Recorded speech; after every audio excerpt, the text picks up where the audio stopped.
mga senador dapat nang mag-caucus kaugnay sa impeachment case laban niyan kay Vice President Sara Duterte. Ang Senado obligado na magsagawa ng impeachment trial laban sa pangalawang pangulo ayon niyan kay Senator Cayetano. Alamin natin ang mga balita sa pag-uulat ni Bombo J.C. Galvez. Dapat nang mag-caucus sa mga senador kaugnay sa impeachment case laban kay Vice President Sara Duterte. Ayon yan kay Senadora Amy Marcos. Ito'y kung maaaring tumawid sa 28th Congress at kung magkukonvene bilang impeachment court ang mga senador ng 19th Congress. Ayon kay Marcos, sa ngayon ay malabot maraming options kaugnay sa kaso ng paglilitis laban sa Vice Presidente. Definitely, pag-uusapan ng maigi. There's so many options and so many malabo. Kaya gusto natin yung pinaka-sang-ayon sa batas at yung pinaka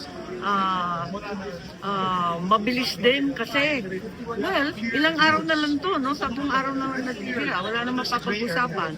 Kung itatawid hanggang sa 20th Congress, isang tumataginting rin na tanong yun. Hindi natin alam. Kaya dapat pag-usapan ng maigi. Kaya inaanyayahan ko nga si SP, mag-caucus na kami.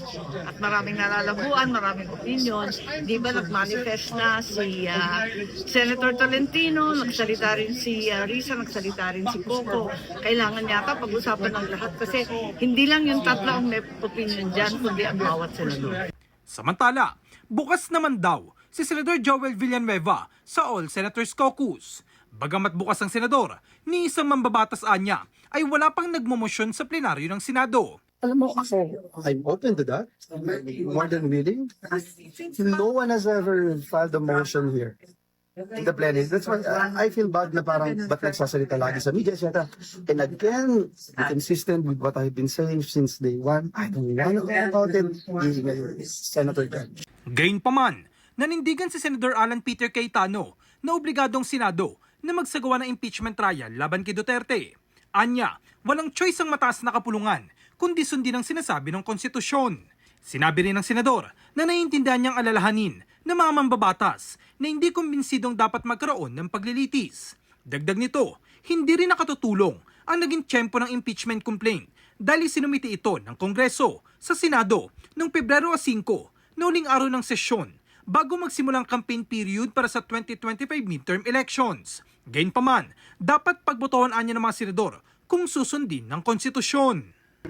Walang choice ang Senado. Walang choice ang Senado. We have to carry out our constitutional duty. Having said that, the practical side of that is you need 16 to convict. Diba? So in a perfect world, kaya nga may second oath.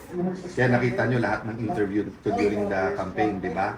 Hindi kami pwede mag-comment. Kasi mag-oath kami ulit, that will be fair. Pero hindi mo rin matanggal sa reporters magtatanong, Sir, pro ba kayo o anti-sumasagot? Diba?